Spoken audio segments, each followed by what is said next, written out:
Atongeria bari tobaskuru ya Chuka University ni barikanĩtie asiasa ba county mawiranĩra babekirire bakiboria kuja ingia nondi batokerete skuru kumarutharura ajari tobaba baugite ni bekirirwe wirane wakuthithiru akajira ga gutagara rami ya Meru gwita Nairobi ira ithagirwa iri na ngari mono na chomba footbridge bakiuga aritwa ni bethagirwa bagita uturo kumania na mitino iria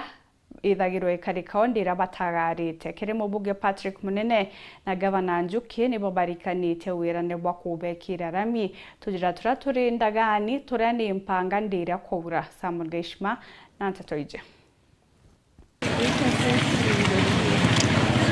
Mwambirio wa semester yengi ndani ya University ya Chuka nyuma ya rutharura ajarwa kuma mweri wa 4 mwanka mweri wa 8 aritwa baba ujurite ntere mwanya chiandagani atongoria bakiama ke aritwa baba barenda atongoria bagichia cha ba county no baba ingeria mawirane marababa pere agumbereni kumani na wingi bobobwa aritwa kweitwa kumira mitino kagita wakagita barabarani nene ya kuma muchi wa Meru Nairobi arawirane bwa mbere ibura bakuga ibaperwe imubunge wechiwe ya Chuka Igamba Ng'ombe Patrick Munene amwe na Governor Muthomi Njuki bakubakira ndagacha ya kuringaniria barabara ino na maguru kenda batiga gutangana na nkari na gutiga bamwe bago na ngurario na barabangi batete uturo. Previously tumekuwa tukiwitness ajali za barabara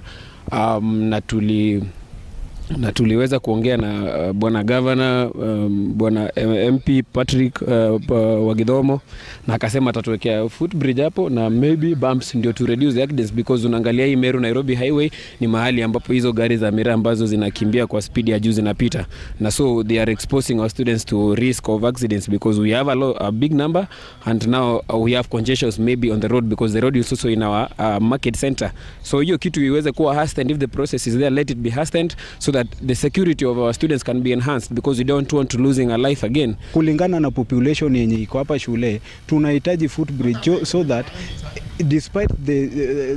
that road being busy wanafunzi wetu wanaweza tumia footbridge ili tupunguze idadi za ajali barabarani. So tunawahimiza ile footbridge mulituahidi mtulete sasa hivi, hii ndio wakati mwafaka ya kutusaidia. Wirane bunge ibawikirwa lami to barabara twanterino chiandagani kenda ngendo chiago cha kuthira chini na guchoka imamoni chiagira. MP wetu Mheshimiwa Patrick Munene alituahidi kuwa ile barabara ya Marine na barabara ya Wandarock na barabara ya Eden Treasure itaweza kupigwa lami, lakini sisi kama comrade wetu aswa sasa hivi tumekaribisha wanafunzi wengi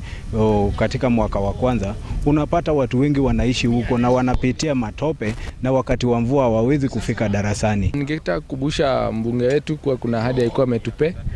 tusaidie kutengeneza barabara ya Marine na barabara ya Trends. Bado hatujasahau, tunataka atukumbuke na atusaidie hapo ili barabara zikue sababa wanafunzi waweze kufika shule vizuri. Kuruki bakwenda baikiro mata barabarani irabatumagira utugo. Kuna mahali waliahidi kwamba wataweka hizo lights, street lights na kidogo ni kama wanalegea na hatujaona, so tungependa sahi ambapo tuko na wanafunzi wengi waweke lights hapo, hiyo njia ya kwenda hiyo Njoka Road inateremka hapo ndio risk area, hiyo area ya Marine huko chini, kila huko Mungoni huko juu tuone street lights zimewekwa so that our students can be safe because we don't losing students and it might also expose us to a lot of things. Nkiripotera Weru Njuma kumantere Chandagani Chuka mbita wa Samuel Geshma.